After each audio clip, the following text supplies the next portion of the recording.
and welcome to this fireside chat. As I was introduced, my name is Mia Jafari and I am the Interlac Hub manager. Interlac is a travel and aviation tourism hub based in Dubai that supports early to late stage startups with mentorship, tools, resources, and access to scale their ventures from Dubai to the world and the world to Dubai. And I'm really excited to be moderating this discussion with Ross Vetch, the CEO and founder of WeGo. And we hope that during this session, we can kind of deep dive into the challenges and opportunities that exist for startups within the travel and aviation tourism space, and what do we see moving forward for the industries. So Ross, welcome to this fireside discussion. And it'd be lovely for you to introduce a little bit more about WeGo, what you do, how you guys started. Sure, thanks, Mia. Great to be here at my first step. Shame it wasn't in person, but not to worry. I feel like we should have had maybe a virtual fireplace in the background for our virtual fireside chat. But anyway, WeGo is an online travel marketplace. We operate globally. We've been in business over a decade, and we help people, shop the market for travel. Focused mainly on the MENA region, but we also operate down in India and across APAC. And we have a sort of a dual headquarters model, which makes us a little bit unusual. So we use Dubai and Singapore equally. And pre-COVID, I used to spend half my life flying backwards and forwards between the two cities. And if asked, I used to joke, I'm a resident of Emirates. Airline as opposed to Emirates, the country. But we go as a business, so online travel marketplace. We work with about 1,000 different travel companies from around the world. So a mixture of airlines, hotel chains, online travel agencies, the global guys that everybody knows, as well as the local guys. And it's our mission to bring to users, the most efficient shopping experience possible when they're shopping for travel. We want to be a sort of a one-stop shop, but we like our marketplace model where, we show people the products and the prices from suppliers directly, but also from all the online intermediaries. So no matter what you're looking for, you're going to find the best range of products and the prices on WeGo. But we're about 200 people strong across our global offices. Did about $1.5 billion worth of bookings last year, most of it out of the MENA region.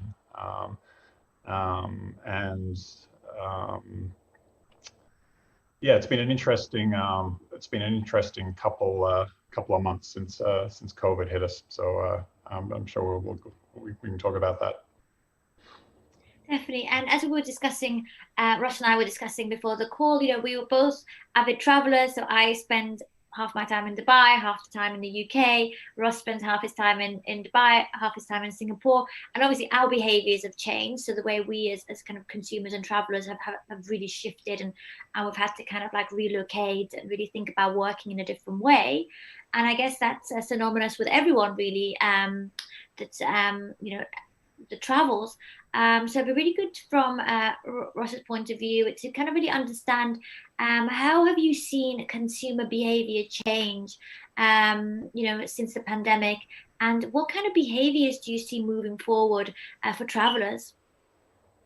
Yeah, well, I mean, the main behavior we've seen change is, sort of being enforced upon people, right? So when most governments locked down pretty hard when COVID first started spreading.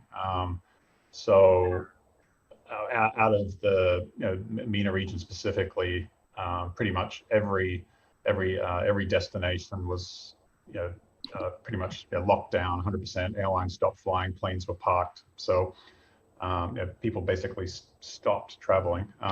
We're gradually seeing that get restarted now, but it's still on a very much a reduced basis. So we're at something like 15-20% revenue-wise now, booking-wise, where we were this time last year. So it's still very, very early days in the restart. And a couple trends we have seen. So people are obviously picking destinations which are doing a relatively good job of managing COVID. Obvious, but it's definitely visible in the stats. We're seeing consumers preferencing direct carriers instead of hub carriers. I think people are trying to avoid minimize time in airports as much as possible. So it's potential implications for some of the big Gulf airports and carriers if that continues. But some opportunities for some other airlines too. We're seeing length of stay increase. So I think at the moment, if you have to travel, people are extending their trips. We've seen a shift from hotel to vacation rental type accommodation. And I think that's about wanting to be fully in control of your environment. Again, it'll be interesting to see if that continues, and a shift away from big city destinations to more nature, more country, more rural. So again, people trying to stay away from mass population. Whether these will continue or not remains to be seen, I think. So there's what we have seen as new routes open up, as new corridors, bubbles, green lane arrangements get introduced. We're seeing the market respond quite rapidly. So there's obviously a lot of pent-up demand from people for travel, and we're seeing it for a lot of people haven't seen families for a long time, so a lot of people going back to visit family. There's a lot of business travel which we see get restarted as soon as it's physically possible, and then leisure is what we're seeing is people are still traveling for leisure, but they're being a bit more careful about which destinations. So that's sort of what we've seen so far. I think for it to really take off, what's key is for each of the origin markets and destination markets to get COVID infection levels down to a sort of a sustainable, manageable basis, and then for bilateral or preferably multilateral protocols to be introduced, so that if you're coming from an origin market like the UAE, where infection levels are now relatively low, and you're traveling to another country where infection levels are relatively low, that you should be able to do that without having to get tested and without having to get quarantined either on arrival in destination or when you return. So hopefully some of the strategies that governments are putting in place will become a little bit smarter, a bit more nuanced, and that will facilitate the reboot of the travel, tourism, aviation sector, and all the downstream industries that depend on it. So something else that's sort of interesting, recent development which could accelerate all of this is some advances in rapid testing. So most of the discussion around testing at the moment's the PCR. So it's quite expensive. It's very accurate, very expensive, very slow. There's some developments coming out of some of the US universities specifically, where for about $1 a test, you can get sort of an antigen test, which will tell you whether you're infected or not in about 10 or 15 minutes, just with saliva, sort of a saliva strip. So this can get mass produced and get adopted quickly. It's going to be a bit of a game changer for the whole travel industry. Well, it can be a whole game changer for society generally, but for travel aviation specifically. So we're keeping a close eye on that. I hope that gets rolled out nice and fast. Definitely. And so, I mean, the World Health Organization says that, COVID is going to be with us for the next 2 years. Some research from the UK has said that actually COVID is going to be with us forever. It's just about testing and vaccines. So we have to think about the long haul in a way. And I know that the travel aviation industry is looking at 3 years to, for them to kind of get back to where they were this time last year. So, they obviously were in this long haul, and we have to think about long haul strategies to overcome obviously the economic challenges that the industries are facing. But how do you feel in your experience, could have the travel industry handled the pandemic differently? Do you feel like there was obviously no one knew, so there was no way of kind of forecasting, but how do you think it could have been dealt in a different way to minimize the risk, the damage that is caused on the industries? Yeah, that's a good question. So the travel industry tends to be sort of, a bit of a rule taker rather than a rule maker when it comes to things like, border flows, immigration, customs. So I think, with the benefit of hindsight, maybe the industry through our, industry bodies like, IATA, WTTC, WTO, could maybe have had a system in place, a protocol in place to, facilitate cross-border travel, in the event of a pandemic. So something, testing protocols, and then certification around testing, so that you can present something, the person looking at it can be sure that it's legitimate.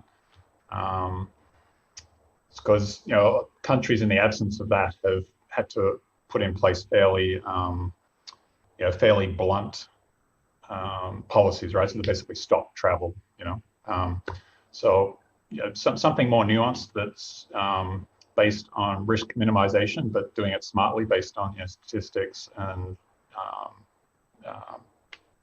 best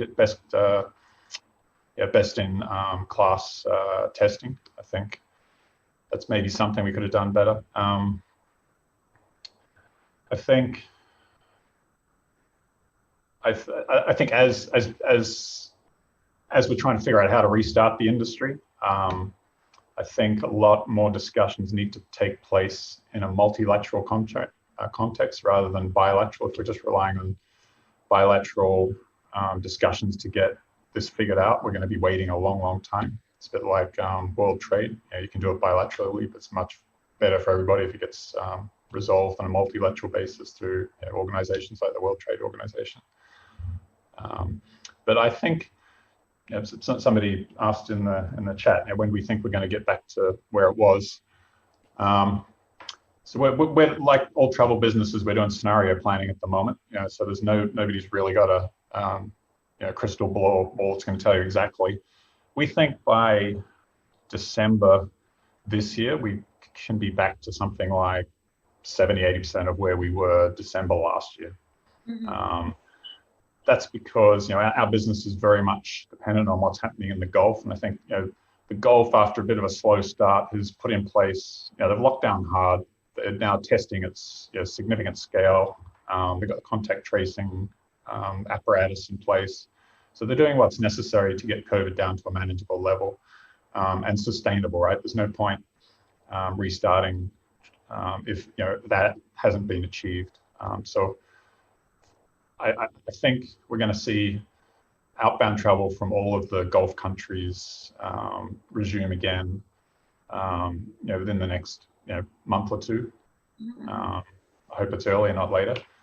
And I think destination choices are going to change. So people are going to be avoiding places where COVID's still spreading, out of control. But there's lots of places where they're going to welcome tourists from countries that are relatively safe.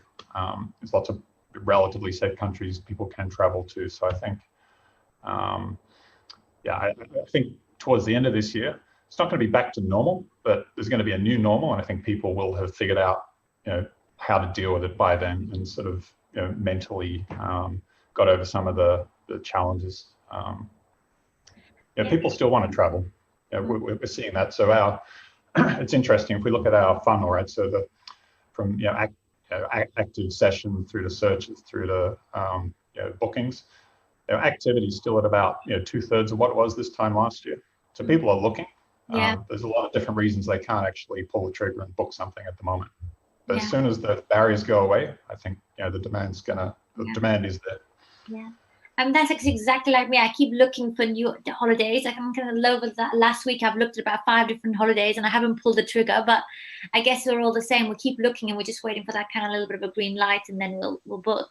But I think what's been really interesting, in particular with Interlac and the work that we're doing, is really looking at leading the way in terms of safe travel and making Dubai, the city that really leads the way in how to travel safely and making travelers feel more secure when they're traveling. So I think definitely, with the lockdown being hard in the UAE, but actually with the kind of precautions that have come in, I think it'll definitely be a really interesting more kind of reliable and safe destination for travelers.